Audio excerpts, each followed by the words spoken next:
Yeah, I'm really proud of our team. I thought we played extremely well tonight. It all started on the mound with Matt Kent. I thought he was fabulous from the word go. We played really good defense behind him, and give Texas Southern a lot of credit. They're an extremely well-coached team. The guy on the mound tonight, what he did was no surprise to us. He did that in the championship game of the conference tournament. We got a chance to see that. He's just got a great feel to pitch, and you could see us starting to get a little bit tight there the second time through the order, and he continued not to give in and make pitches. And Nick had a great at bat with 2 strikes, hits a home run, gives us a little bit of breathing room in the 4th inning, and Matt continued to make it stand. And we were able to get off the field in the 6th inning. It was just an amazing play by Nick, and were able to score some runs there late in the 8th inning to put it away. Andrew Vincent came in a big spot with the top of their order coming up for the 4th time through, and just did a really nice job of getting us off the field and keeping the momentum in our dugout and allowing us to score there in the 8th. Questions? Coach, can you break down a little bit Nick's catch and just really what it meant in that moment right after the Melton error? I don't know if you lost in the sun. What did you see there? But then Nick came back and got you off the field bases loaded. Well, that's exactly what happened. And, obviously with 2 outs, there's no read on that play. They may score. They're going to score all 3 runs if that ball gets by Nick. And, he made that play with, without fear. And he's just a great kid. He's a great player. And that was a big moment. And, that's what great players do in the biggest moments. Matt, before that happened, how important was it to catch that bunt and not allow them to move those runners over? Yeah, that was huge. It kind of stopped their momentum for the moment that they had it.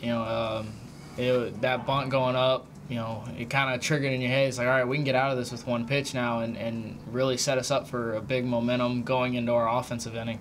So that bunt was a key play in that inning, even though it stretched out a little longer than we wanted.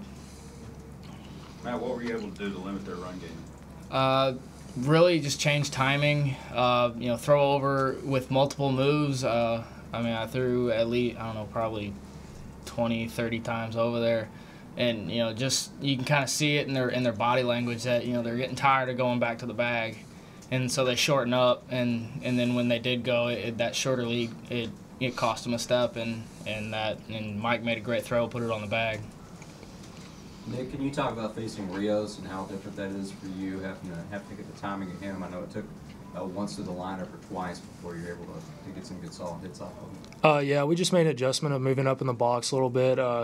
Takeaway, you have to see pitchers like a sinker ball pitcher up, and he did a really good job of keeping the ball down, and he fed off of us for the first 2 or 3 times through.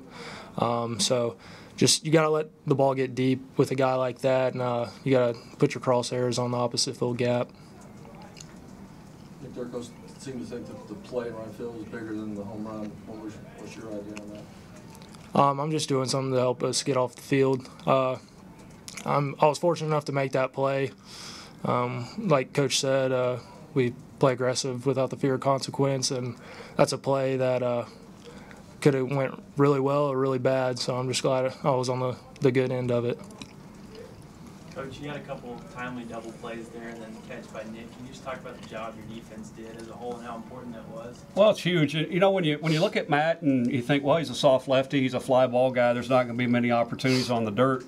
He's exactly the opposite. He pitches down in the zone, and if he's not 3-1, he's 2.5-1 ground balls to fly balls. And when he's having success, we're making plays behind him defensively. His great outing against Vanderbilt, we played flawless defense. And tonight, with the exception of the ball that was into the sun, we played great defense again for him on the dirt. And he's got to have that, and all of our pitchers do, but especially Matt. He's going to get his strikeouts when it's time, but more often than not, he's pitching to contact and taking advantage of your aggression and getting ground balls, and he's done a great job of that all year long and found his way back into the rotation, and he's been a huge shot in the arm for us the last 2 weeks. Coach, when you needed to close it out, you decided to go with Vinny. Can you take us through that?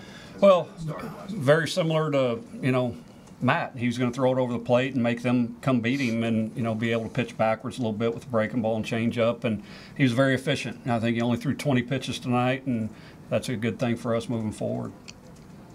Coach, you like the idea of a rematch with Cal now? I do.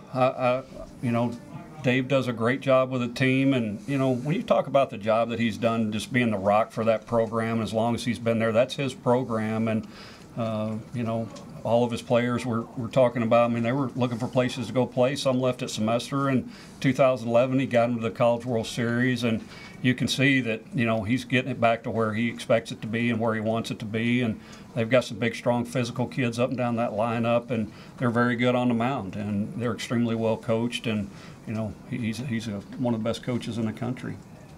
But you kind of touched on giving them some credit.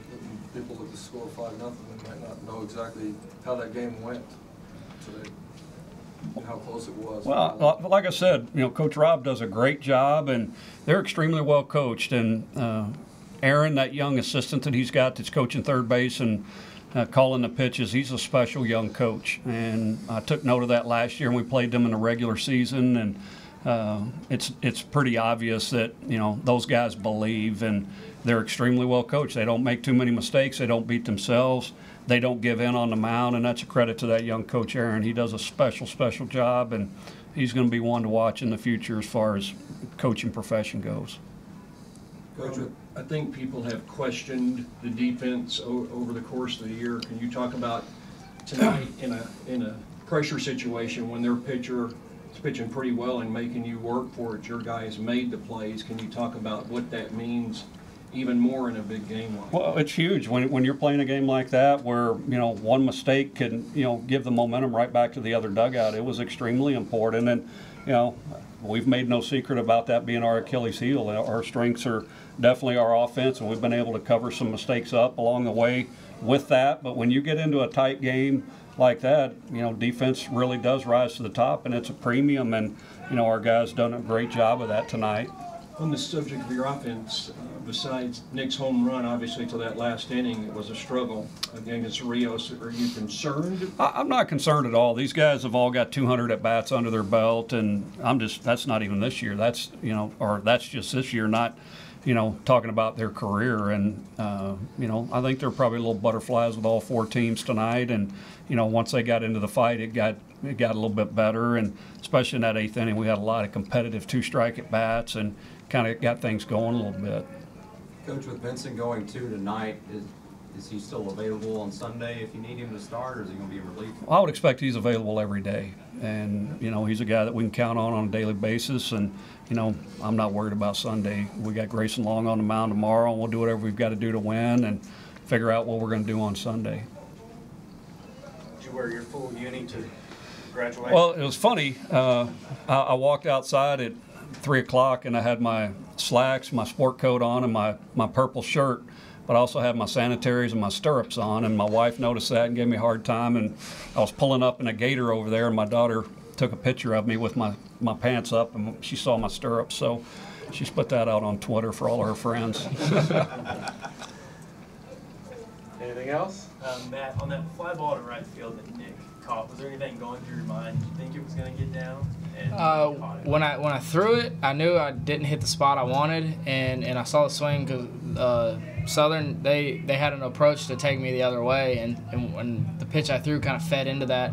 But our outfield placement was perfect, and I knew Nick would be shallow and right with that righty up, and, you know, so I threw it, and, you know, in my head I was like, a bad pitch. Then I knew, I was like, all right, and I turned around, and there Nick was, you know, ready to make the play. And so, you know, it wasn't so much the bad pitch as the great play by Nick. Nick, you said that's a play that can go either way for you. At what point, do you make that decision to go ahead? Right off the bat.